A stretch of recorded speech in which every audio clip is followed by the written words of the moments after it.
Olá, amigo irmão, seja bem-vindo para mais uma aula do nosso estudo de Efésios. Nós estamos então dando início ao estudo no terceiro capítulo da epístola que Paulo escreveu à igreja de Éfeso. E eu quero convidar você, meu amigo, que está presente aqui, a se inscrever em nosso canal, ativar as notificações, para que todas as aulas que nós colocarmos no nosso canal você seja então informado, tá bom? É uma alegria ter você aqui. E quero, junto com você nesse momento, dar continuidade ao nosso estudo. Eu espero que você esteja gostando dos nossos estudos da Epístola de Efésios. E mais uma vez eu quero lembrar para você que o nosso objetivo aqui neste estudo é promover um estudo que seja cada vez mais objetivo, né? E ao mesmo tempo mesclando ali com informações um pouco mais aprofundadas, mas também falando numa linguagem que seja do entendimento de todos, tá bom? É uma alegria ter você aqui, meu amigo, minha amiga, e quero convidar você então a compartilhar essas informações que nós estamos tendo em nosso estudo de Efésios, tá bom? Com outras pessoas. Vamos começar o nosso estudo, começar o estudo do capítulo 3. Convido vocês para que nós possamos então analisar o capítulo 3, fazendo ele por partes, né? Então eu quero convidar você a abrir aí o capítulo 3 da Epístola de Éfeso, para que nós possamos estar lendo e verificando o que é que o apóstolo Paulo ele diz nesta epístola, tá? Quero mais uma vez lembrar a vocês que a versão na qual eu faço a leitura dos textos sagrados é na King James atualizada, tá bom? E convido vocês então a abrir Efésios capítulo 3. Nós vamos fazer esse primeiro momento do verso 1 ao 13. Eu já tive a oportunidade de compartilhar, inclusive, algumas devocionais, né? Sobre esse capítulo, e hoje nós vamos fazer uma análise dele, tá bom? O capítulo 3, versículo 1 diz assim: Por essa razão eu, Paulo, sou prisioneiro de Cristo Jesus por amor de vós, não-judeus. Se é que sabeis da dispensação da graça de Deus que me foi concedida em vosso favor. E como por revelação me foi manifestado o mistério, conforme vos escrevi acima, de forma resumida. Assim, quando ledes, podeis perceber o meu entendimento sobre o mistério de Cristo. Esse mistério não foi dado a conhecer às pessoas de outras gerações, mas agora foi revelado pelo Espírito aos santos apóstolos e profetas. Aos santos apóstolos e profetas de Deus. Verso 6.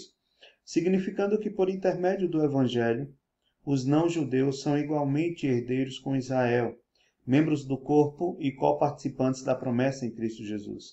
Fui nomeado ministro desse Evangelho segundo o dom da graça de Deus, que me foi outorgada conforme a atuação de seu poder. Embora eu seja o menor dos menores de todos os santos, foi-me concedida a graça de proclamar aos gentios as insondáveis riquezas de Cristo, e revelar a todos qual é a dispensação deste mistério, que desde os séculos passados foi mantido oculto em Deus, que tudo criou. A intenção dessa graça era que agora, mediante a Igreja, a multiforme sabedoria de Deus se tornasse conhecida dos principados e autoridades das regiões celestiais, conforme o eterno propósito de Deus realizado em Cristo Jesus nosso Senhor, por intermédio de quem temos livre acesso a Deus em plena confiança pela fé na sua pessoa. Portanto, verso 13, encerrando esse primeiro momento, portanto, rogo-vos que não vos desanimeis por causa das minhas tribulações em vosso benefício, pois nisso está a vossa glória. Então, pessoal, seja bem-vindo mais uma vez a esta live, a live da série de estudos na Epístola de Éfeso, né, que nós estamos trabalhando aqui de maneira muito objetiva mais uma vez, e mais uma vez convido você, se ainda não fez, a se inscrever em nosso canal, tá bom? Vamos tratar então desses elementos que o apóstolo Paulo trata do verso 1 ao 13, de maneira objetiva e clara para nós. O que é que Paulo está falando? Quero lembrar a vocês que as demais aulas elas estão no nosso canal do YouTube, tá? Então você tem lá na playlist, você pode clicar na playlist e encontrar ali as aulas de Efésios, tá bom? Então você não pode ficar, se você ainda não assistiu, é interessante que você assista as outras lives, para que você venha compreender, então, capítulo a capítulo, o que é que Paulo está falando, tá bom? Vamos, então, analisar aqui o que é que o apóstolo Paulo contribui para nós neste momento.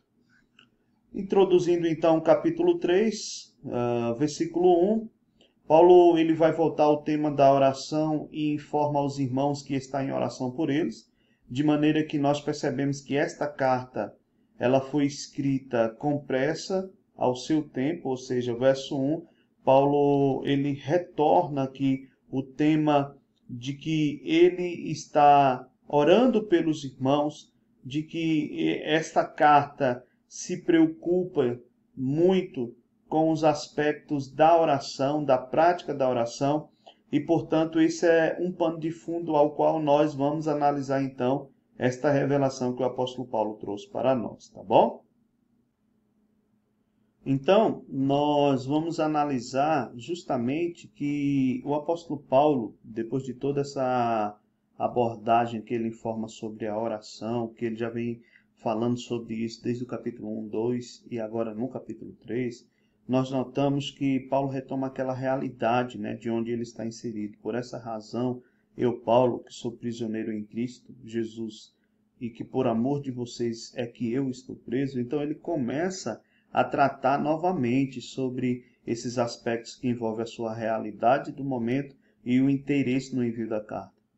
Depois desse momento, o apóstolo ele volta então a fazer uma apresentação do seu ministério aqui na epístola, e parece que Paulo vê a necessidade de novamente falar sobre qual foi o processo pelo qual Deus lhe chamou e agora a necessidade de iluminar a mente dos irmãos, informando como que se deu esse chamamento dele e o seu ministério apostólico para os gentios. Desta feita, esse capítulo 3 ele é dividido numa forte atenção no verso 1 sobre a oração. Nos versos 2 ao verso 7, Paulo trata da revelação do mistério, que é a unidade cósmica, que nós estamos tratando aqui como tema principal da epístola.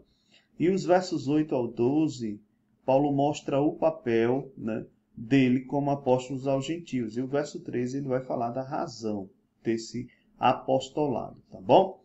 Então, avançando com vocês, deixa eu só adiantar aqui. No verso 2, então, Paulo fala do seu chamamento como um ministério ou vocação voltado para os gentios. Perceba que Paulo vai dizer que ele recebeu esse chamamento e ele se preocupa em algum aspecto até se os irmãos compreendiam isso na totalidade, porque no verso 2 ele diz: se é que sabeis da dispensação da graça de Deus que me foi concedida em vosso favor. Ou seja, Deus me chamou para ser apóstolos aos gentios por causa de vocês. E nós vamos perceber que isso vai ficando cada vez mais claro na apresentação de Paulo aqui. E quando nós entendemos isso, essa revelação ou essa informação, à luz do que Paulo fala em outros textos neotestamentários, como a Epístola de Gálatas, por exemplo, que Paulo fala que em Abraão, né, Deus já estava mostrando o desejo de alcançar todos os povos e todas as nações. Então, aqui Paulo está mostrando justamente que foi, então, por causa disso que Deus o chamou, para que ele pudesse ser um instrumento voltado para o povo gentio, tá? No verso 3, Paulo fala o seguinte: e como por revelação me foi manifesto o mistério, conforme vos escrevi acima de forma resumida. Ou seja, ele faz menção novamente aqui do mistério que ele recebeu de Deus. Eu quero chamar a sua atenção. A palavra mistério na literatura de Efésios, Paulo está mostrando que ela vem à tona, que o mistério é revelado naquele propósito soberano e soteriológico de Deus, no plano salvífico, no plano da redenção. Deus decidiu revelar o mistério e agora revela no Novo Testamento para Paulo e os demais apóstolos, e a ideia é que não há mais essa escuridão, né? Ou essas trevas quanto ao conhecimento da salvação. Deus fez isso por meio de Deus Pai, Deus Filho executando, Espírito Santo selando, entre algumas ações aqui da Trindade. E o plano eterno de Deus é fazer com que uma nova entidade seja criada, ou seja, nós temos os judeus, nós temos os gentios e nós temos a igreja, que é a comunidade formada a partir da união destes povos. Então, o mistério que Paulo está falando justamente aqui no verso 3 é tudo aquilo que ele já falou anteriormente, no capítulo 1, capítulo 2, mostrando para nós como paulatinamente Deus opera misteriosamente, colocando o controle de todas as coisas na mão de Cristo, no capítulo 1, e no capítulo 2, o poder que há em Cristo de nos tirar das trevas e nos levar para a vida, tá? Nos tirar da morte, trazendo vida e gerando uma nova humanidade, que é a igreja de Deus. Então, mistério esse de Paulo que é apresentado constantemente, e ele fala justamente que esse mistério está voltado de maneira resumida, como ele falou aqui em Efésios, para um processo de salvação, né? Então, o mistério é a construção dos habitantes que vão morar na Nova Jerusalém, a construção da Nova Jerusalém. Então, de acordo com a teologia paulina, é isso que a gente vai observando aqui no verso 3 de Efésios. No verso 4, de maneira muito didática, objetiva, Paulo ele opera, ou ele espera, que os receptores eles pudessem entender o evangelho que ele está escrevendo, se tratando então da revelação que por ele já havia sido apresentado na carta. No verso 4, Paulo diz assim: quando ledes, podeis perceber o meu entendimento sobre o mistério de Cristo. Ou seja, quando vocês leem a minha carta, vocês podem perceber o entendimento que eu tenho acerca do mistério de Cristo, acerca daquilo que foi revelado, que estava oculto, mas que foi revelado em Cristo, né? No verso 5 e 6, Paulo então vai mostrar qual é a realidade dos gentios após a chegada do Evangelho.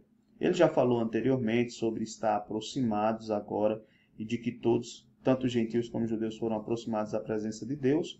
E no verso 5 e 6, ele fala dessa proximidade no capítulo 2.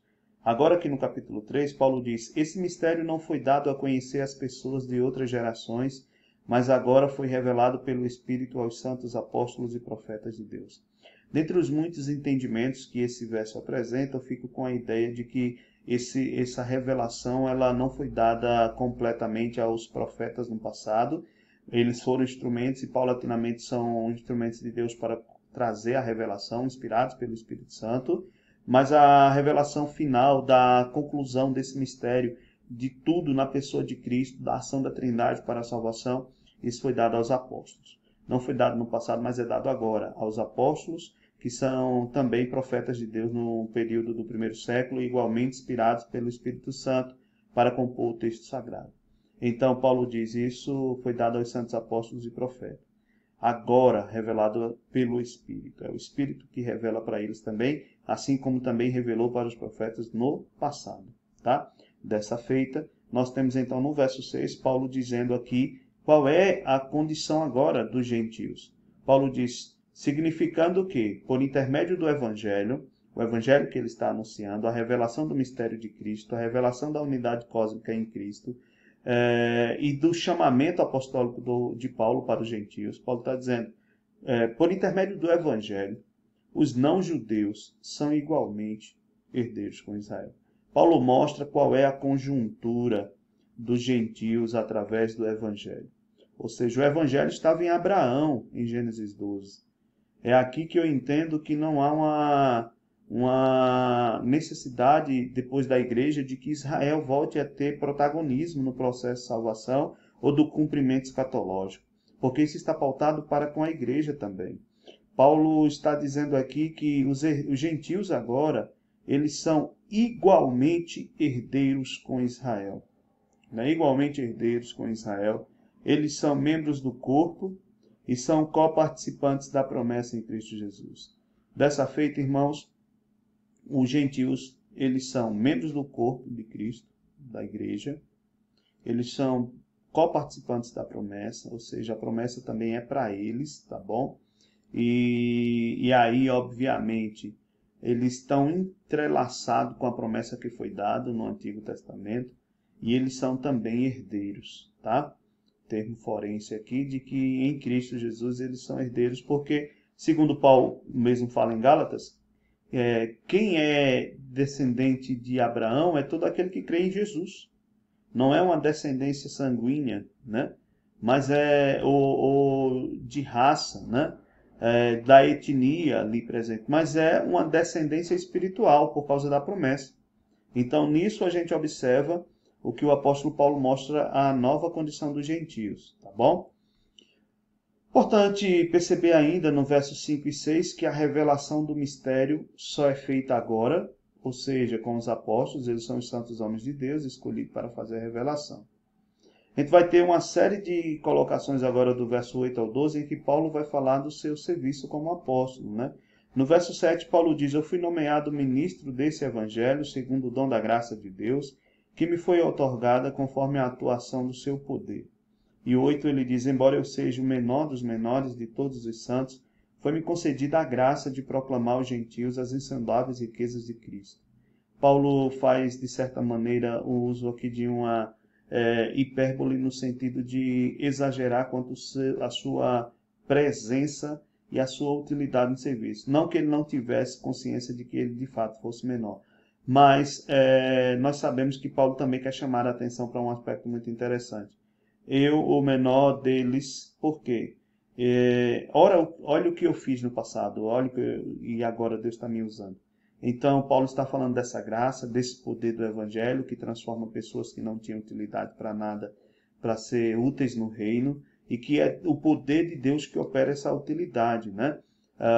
Então, nós percebemos isso, e Paulo diz: eu fui o menor, mas foi concedida a graça para mim, de maneira imerecida, de proclamar aos gentios as insondáveis riquezas de Cristo, né? Então, ele apresenta aqui que ele é, então, esse instrumento de Deus, mensageiro para um grupo de pessoas que se considerava distante da promessa. O verso 9 mostra o propósito da doutrina da iluminação que nós já falamos em outro momento, que lança luz na escuridão, né?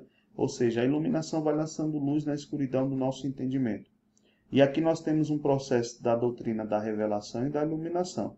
No verso 9, Paulo diz: e revelar a todos qual é a dispensação deste mistério, que desde os séculos passados foi mantido oculto em Deus que tudo criou.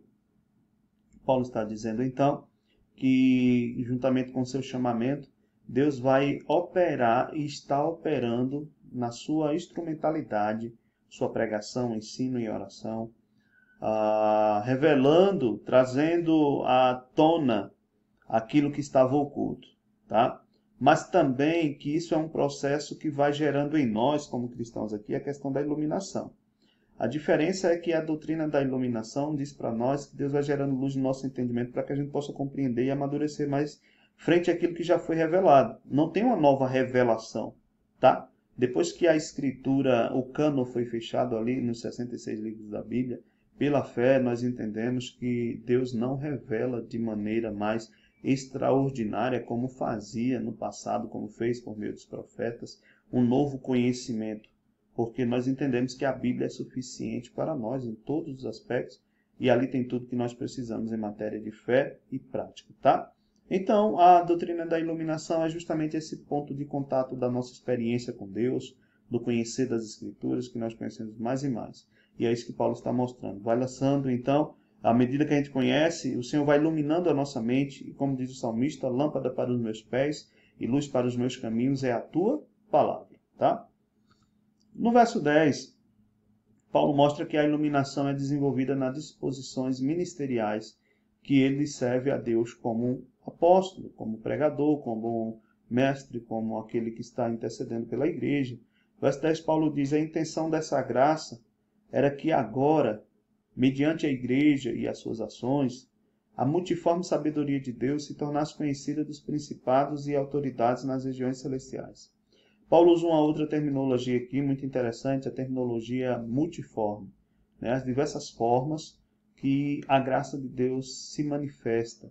E esse grande mosaico de uma mistura de cores que parece não fazer sentido, quando nós olhamos de acordo com a cosmovisão cristã, ao viés de ter Cristo como centro da nossa cosmovisão e fazemos uma leitura neste aspecto, nós percebemos que tudo tem sentido. E a palavra multiforme aqui é uma ideia de multicolorida, né? Ou seja, a graça de Deus, o poder de Deus é muito colorido, multicolorido, é manifesto de diversas maneiras. E nós percebemos que essa multiforme graça de Deus, ela é tão impactante que alcança os principados e autoridades, onde eles são cientificados de que há algo sobrenatural acontecendo. E é justamente esses principados e autoridades aqui são os seres espirituais, anjos, demônios, né? E por aplicação ou implicação, nós podemos dizer também que podemos trazer a ideia de governantes nesse termo, depois que nós entendemos que são principados e potestades como seres espirituais, tanto bons como maus, anjos e demônios, também autoridades que passam a compreender essa multiforme sabedoria de Deus, a graça de Deus que é manifesta por todos os aspectos, tá? No verso 11, Paulo mostra que a sabedoria é compreendida na intenção de Deus unificar todas as coisas em Cristo. Paulo ora para que haja essa unidade, assim como Jesus orou ao Pai em João 17, para que as pessoas estivessem unidas. Paulo ora aqui no verso 11. Paulo diz: conforme o eterno propósito de Deus realizado em Cristo, nosso Senhor, por intermédio de quem temos livre acesso a Deus em plena confiança, pela fé na sua pessoa. A ideia, então, irmãos, é que esse momento ele é apresentado naquele propósito que Deus tem. A gente tem falado muito sobre uma vontade teleológica, ou seja, Deus criou todas as coisas com um bom propósito, desde o início da criação. Então, Paulo também, conforme o eterno propósito de Deus realizado em Cristo Jesus. Então, há um eterno propósito de Deus. E quando a gente olha a criação, muitas vezes a gente só olha para os eventos da criação, e infelizmente os eventos danosos também da queda, sem olhar para a redenção, consumação e glorificação. Por isso que é importante a gente olhar o propósito inteiro para o qual Deus fez todas as coisas na pessoa de Cristo. No verso 13, os leitores de Paulo talvez então estivessem tristes diante da realidade de verem seu líder preso, mas Paulo chama a atenção para que eles vejam isso como uma grande glória, né?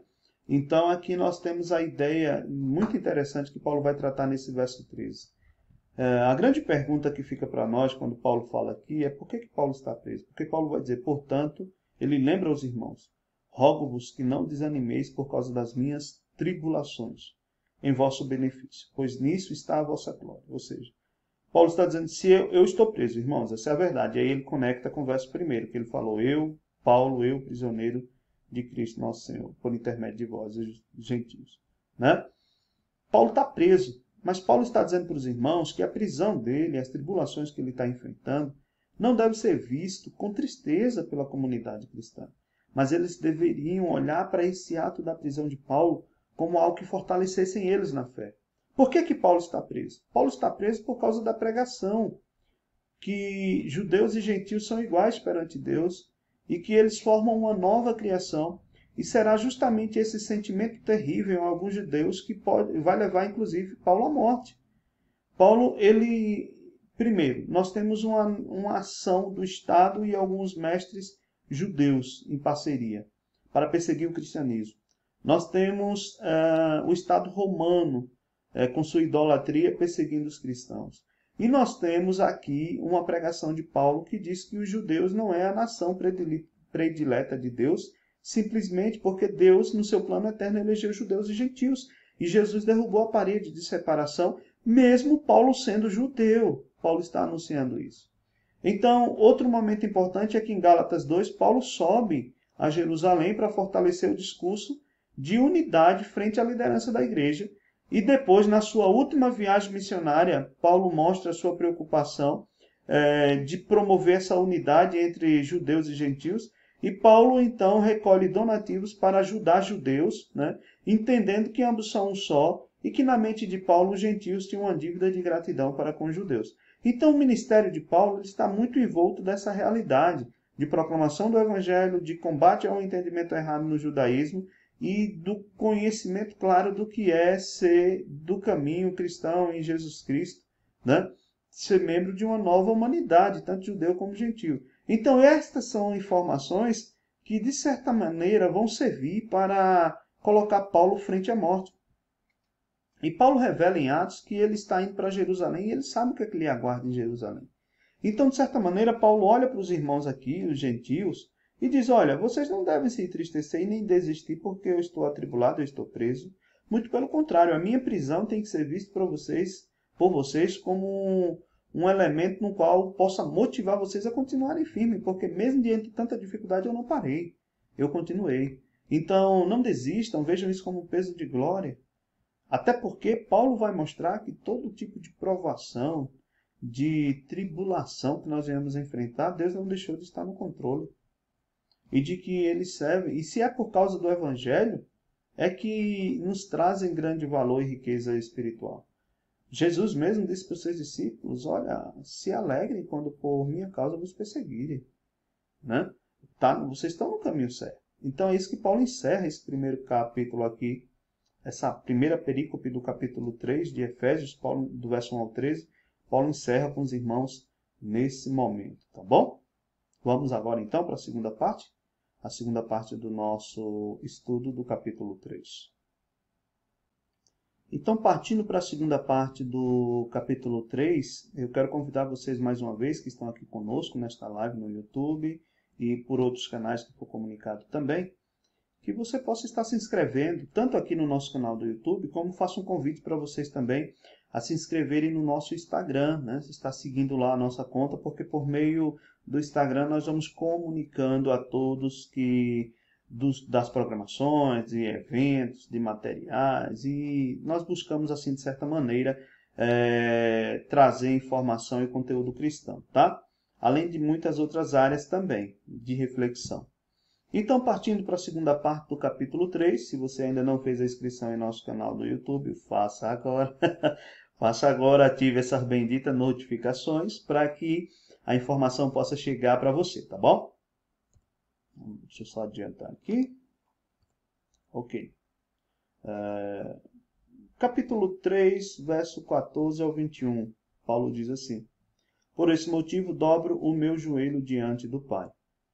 Essa análise que vai do versículo 14 ao 21, né, é justamente a parte em que consiste esse segundo momento, em que Paulo mais uma vez focará na parte do central da epístola também, que é a oração.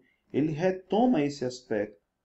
Como podemos ver aqui nessa segunda parte, nós podemos perceber que se tem algo que Paulo faz constante nas suas epístolas é orar. E é importante para nós, então, aprender, até em outro momento, se possível, a questão da importância da oração na epístola paulina, né, ou nas epístolas paulinas, a teologia de Paulo quanto à oração. O motivo da oração de Paulo agora é para que haja capacidade de compreensão da plenitude do amor de Cristo. Quanto mais profundamente esse amor for compreendido na igreja, mais intensamente ele refletirá a unidade, a harmonia e a vibrante paz messiânica.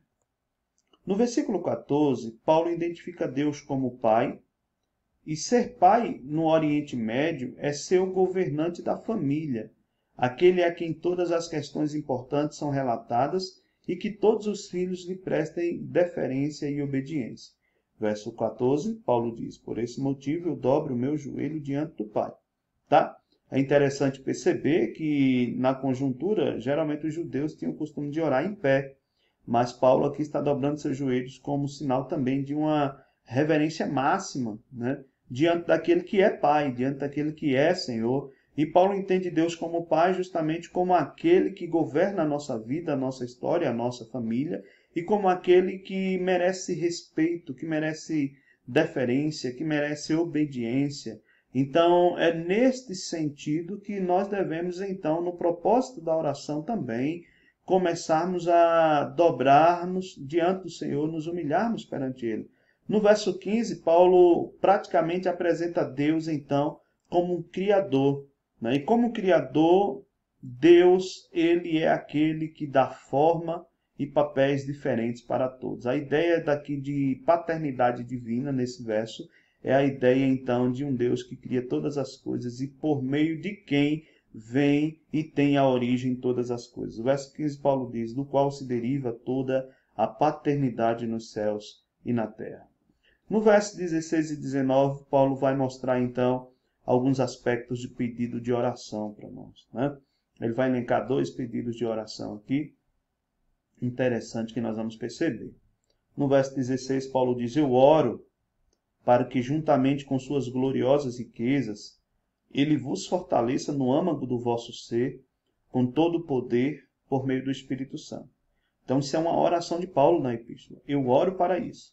Então, primeiramente, Paulo ora pela capacitação poderosa de Deus, pelo Espírito, no homem interior. Ou seja, Paulo ora para que a gente compreenda, né, no caso lá os irmãos da igreja de Éfeso, e como essa palavra é inspirada por Deus e nos alcança hoje, para que nós possamos compreender no nosso homem interior essa capacidade gerada por Deus de entendermos a linguagem do amor, a fidelidade e vivermos a pureza do Evangelho. Então, o que Paulo está mostrando aqui não é simplesmente que ele quer uma manifestação de poder, aquela ideia do charismata, né, do carisma, do poder sobrenatural. Mas o que Paulo está falando aqui necessariamente é sobre uma realidade da necessidade mediante a habitação de Cristo enraizada em nós. Ou seja, que haja uma necessidade de termos Cristo cada vez mais alicerçado na nossa vida, determinando aspectos da nossa vida, mudando a nossa realidade, transformando o nosso ser. É uma vida de testemunho puro. Por isso que Paulo diz: oro para que, juntamente com suas gloriosas riquezas, ele vos fortaleça no âmago do vosso ser, com todo o poder por meio do Espírito Santo. Ou seja, essa transformação de dentro para fora, esse enraizar do Cristo em nós, né? Da identificação. A ideia do pedido de Paulo não é que haja uma explosão mística, né? Que muitas vezes nós queremos que nos anule de viver as realidades do nosso dia a dia aqui. Paulo não está pedindo isso a Deus. Ou seja, que nossa vida venha a eclodir de um poder que nada mais nos atingirá. A ideia de Paulo é justamente que haja em nós, na nossa humanidade, uma identificação com o Cristo. Não é que a nossa humanidade seja abolida, mas é justamente o contrário. Ele ora para que haja uma vida de fé em Cristo, de maneira que a cada dia eu possa me identificar mais com Cristo, refletir mais nos valores de Cristo na minha vida e vivenciar a união real com Cristo, né? Possamos viver confiando mais nele, e confiar mais em Jesus é confiar no seu padrão, na cosmovisão apresentada pelo próprio Cristo, né? Não nos padrões deste mundo. É aquilo que ele fala em Romanos: não vos conformeis com este século, mas transformai-vos pela renovação da vossa mente. Então, e é viver isso não de maneira obrigatória, pesada, mas é viver isso por amor, por desejo de querer se adequar à identidade de Cristo em nós. Uma fé que deve sobressair também, principalmente em períodos de grandes provações. E esse período da pandemia que nós estamos vivendo é um período que maximiza também essa realidade. No verso 17, Paulo diz: e que Cristo habite por meio da fé em vosso coração, a fim de que, arraigados e fundamentados em amor. Aqui está a ideia do que é então a oração de Paulo para que o Espírito Santo opere com poder em nós. É que Cristo esteja arraigado, crie raiz na nossa vida, e que isso seja manifesto com um amor que professa uma fé firme e inabalável frente às diversas circunstâncias. No verso 18 e 19, o segundo pedido de oração é que haja uma compreensão paradoxal do amor de Cristo, de forma que as fontes da terra parecem aqui não serem suficientes. E aí, então, nós precisamos de orar pedindo que, de maneira sobrenatural, Deus nos traga esse amor, né? Paulo, no verso 18 diz assim: e que vos seja possível uma união com todos os santos, compreender a largura, o comprimento, a altura e a profundidade dessa fraternidade, ou desse amor. Paulo usa a expressão todos os santos, e essa expressão todos os santos aqui aponta para uma realidade maior do que eles estavam vivendo. Uma realidade espiritual na qual reúne todos os santos de todos os tempos e todas as épocas. E a ideia então é que, juntamente com aqueles que estão vivos, como aqueles que já obtiveram esse conhecimento, de que nós possamos, de maneira muito objetiva, compreender as estruturas desse relacionamento, ou do poder do amor de Deus provocado sobre as diversas formas de nos relacionarmos com a vida e uns com os outros. Paulo fala então no verso 18 de 4 características que envolvem o amor de Deus: largura, comprimento, profundidade e altura. Isso é uma linguagem para mostrar que esse amor de Deus é realmente grande. Ele é intenso. Quando eu olho para a Escritura, eu percebo que os próprios autores inspirados por Deus, de certa maneira, eles conseguiram ir muito longe, até nossa compreensão sobre essa ideia de amor, mas eles têm um limite, porque eles não conseguem compreender na essência. Até porque Deus é soberano e Ele é a essência da própria virtude, Ele é a essência do próprio amor. E a ideia, então, é que esse amor tem uma largura enorme, tem um comprimento enorme, a profundidade e uma altura. Em diversos aspectos da nossa vida, nós podemos e temos que compreender como que o amor de Deus se processa. Por isso não consegue ser compreendido perfeitamente com as estruturas da terra. Mas nós precisamos de uma revelação especial que é dada no âmbito espiritual. Então, Paulo diz, eu oro para que seja possível isso. Em união com todos os santos, compreender. Todos os santos que estão vivos também, com toda a igreja de Cristo, espalhada na Ásia, onde quer que fosse, na mente paulina, que pudéssemos compreender a largura, o comprimento, a altura e a profundidade desse amor. Fica aqui um exercício para vocês, fazer uma leitura e tentar descobrir o que é essa largura, altura, comprimento e profundidade. Comece com oração, né? E estudos e mais estudos, né? Eu sei que você não vai chegar ao fim, mas fica aqui um desafio, tá bom? No verso 19, Paulo mostra o resultado do amor de Deus, pois onde Cristo preenche, ali verdadeiramente já está havendo uma verdadeira redenção cósmica. Tudo isso é para cumprir o propósito de Deus em Cristo Jesus, conforme Paulo falou na primeira parte, né? Verso 19, Paulo dizia assim entender, ou seja, o resultado das duas orações é esse entendimento. E assim entender o amor de Cristo, que excede todo conhecimento, para que sejais preenchidos de toda a plenitude de Deus. Quem se preocupa em conhecer esses espectros do amor de Deus, e quem se preocupa em viver uma realidade do Evangelho na sua vida, transformando a sua vida em caráter semelhante às verdades do Evangelho, Paulo está dizendo, nesse há de fato uma plenitude de Deus que lhe preenche constantemente. Há o preenchimento de Deus sobre aspectos que ultrapassam a capacidade comum de compreensão. E Paulo mostra justamente nesse já opera a verdadeira redenção cósmica, que é esse processo de unidade em Cristo, porque dia a dia eles estão sendo unificados a Cristo, está se aproximando, se preenchendo de Cristo e chegando à totalidade de Deus, que é aquela ideia da perfeita varonilidade.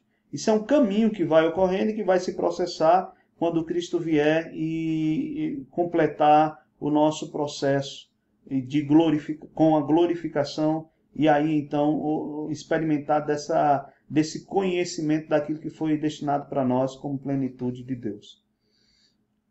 Nos versos finais, então, Paulo novamente realiza na epístola o que a gente chama de doxologia, que é o momento de adoração para que haja, de fato, uma esperança em Cristo na nova criação, entendendo que a igreja é essa nova criação, e pedidos de oração que estejam atrelados à realidade da igreja na presente era. Porque para Paulo, a igreja ela deve refletir em seu caráter a glória de Deus.